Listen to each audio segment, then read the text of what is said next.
Congress party మాట ఇస్తే తప్పకుండా నిలబెట్టుకుంటుంది అని తెలంగాణ ప్రజలు బాగా నమ్ముతుంటారు. దానికి ప్రధాన కారణం తప్పకుండా తెలంగాణ రాష్ట్రాన్ని ఏర్పాటు చేస్తాం, మీ 60 సంవత్సరాల కలను మేము నిజం చేస్తామని సోనియా గాంధీ గారు మాట ఇచ్చి ఆంధ్రప్రదేశ్లో కాంగ్రెస్ పార్టీ తూర్చుకుపోయినా కానీ తెలంగాణ రాష్ట్రాన్ని ఏర్పాటు చేశారు సోనియా గాంధీ గారు.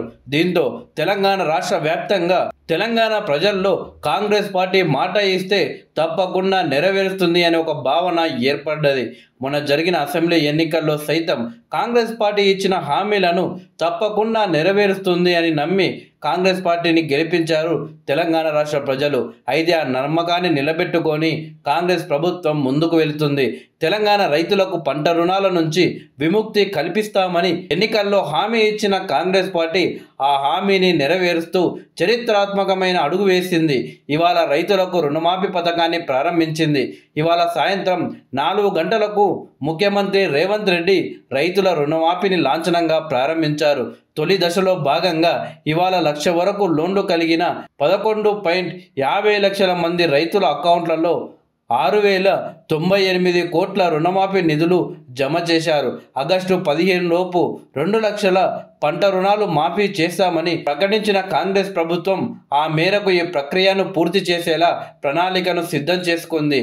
రుణభారం నుంచి విముక్తి లభించడంతో రాష్ట్ర వ్యాప్తంగా అన్నదాతలు ఇచ్చిన మాట ప్రకారం రుణమాఫీ చేసినందుకు కాంగ్రెస్ శ్రేణులు ఊరు వాడల్లో గ్రాండ్గా సెలబ్రేషన్స్ జరుపుకుంటున్నారు. రైతు రుణమాఫీ సందర్భంగా రాష్ట్ర వ్యాప్తంగా 566 రైతు వేదికల నుంచి వీడియో కాన్ఫరెన్స్ ద్వారా సీఎం రేవంత్ రెడ్డి గారు రైతులతో మాట్లాడారు. తొలుత ఖమ్మం జిల్లా వెంకటాయపాలెం రైతులతో మాట్లాడారు. రుణమాఫీపై రైతుల అభిప్రాయాలను ఆయన అడిగి తెలుసుకున్నారు. ప్రభుత్వం రైతుల ఖాతాలో రుణమాఫీ నగదు జమ చేయడంతో రాష్ట్ర వ్యాప్తంగా సంబరాలు అంబరాన్ని అంటుతున్నాయి. ప్రభుత్వ నిర్ణయంపై రైతులు ఉప్పొంగిపోతున్నారు. ఆయా జిల్లాల్లో పంట పొలాల్లోనే రైతులు కేక్ కట్ చేసి మిఠాయిలు సైతం పంచుకుంటున్నారు.